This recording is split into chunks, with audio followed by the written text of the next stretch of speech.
Ngokuka Luka 16. Wayesekhuluma nakubafundi bakhe, ethi, kwakukhona umuntu othile oyisicebi, owayenomphathi, yena wamangalelwa kuye ngokuthi uchitha impahla yakhe. Wambiza, wathi kuye, kuyini lokhu engikuzwa ngawe na? Landa ngobuphathi bakho, ngokuba ungebe usaba ngumphathi. Wayesethi umphathi phakathi kwakhe, ngizakwenze njani, lokhu inkosi yami ingaphuca ubuphathi? Anginamandla okulima, nginamahloni ukunxiba. Ngiyakwazi engiyakukwenza ukuba bangamukele ezindlini zabo, nxa ngikhishwa ebuphathini.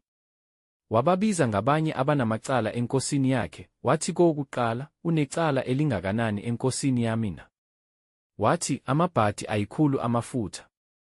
Wayesethi kuye, thatha incwadi yakho, usheshe uhlale phansi, ulobe 50. Khona wathi komunye, wena ke unecala elingakanani na? Wathi, izilinganiso eziyikhulu zikakolweni. Wathi kuye, thatha incwadi yakho, ulobe 80.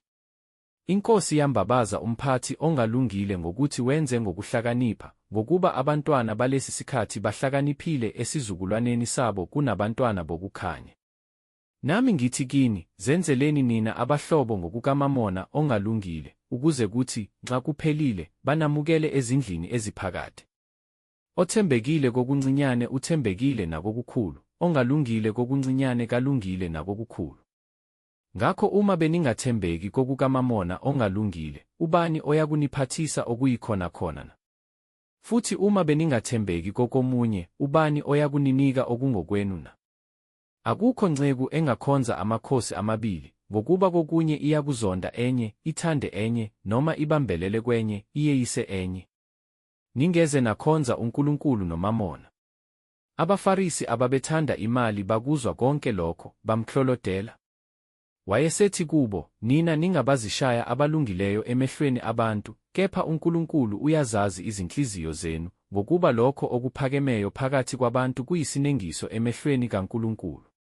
Umthetho nabaprofethi kwakukhona kwaze kwafika uJohane. Kusukela kuleso sikhathi ivangeli lombuso kaNkulunkulu liyashunyayelwa, wonke umuntu uphika ngokufuzula kuwo. Kepha kulula ukuba kudlule izulu nomhlaba kunokuba kuwe ibalana elilodwa lomthetho. Yilowo nalowo olahla umkakhe, aganwe ngomunye, uyaphinga, noganwa ngolahliwe yindoda uyaphinga. Kwakukhona umuntu othile onothileyo, owayegqoka ezibubende nezelineni elihle, ezijabulisa imihla ngemihla eThamasa. Kwakukhona futhi ompofu othile, nguLazaru igama lakhe, owayelahliwe ngasesangweni lakhe egcwele izilonda, enxanela ukusuthiswa ngemvuthuluka ewa etafuleni lesicebi, yebo, kweza nezinja, zamkhotha izilonda.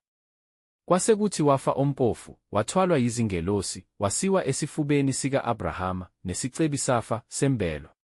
Sesisehayidese saphakamisa amehlo aso, sisebuhlungwini, sambona u-Abrahama ekude, noLazaru esesifubeni sakhe.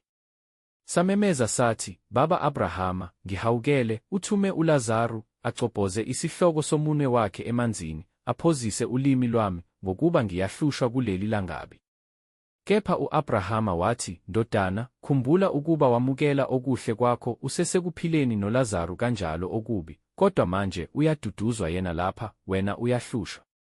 Nangaphezu kwakho konke lokho kubekiwe umhosha omkhulu phakathi kwethu nani ukuba abafuna ukusuka lapha baye kini bangekwenze, nabalapho bangaweleli kithi.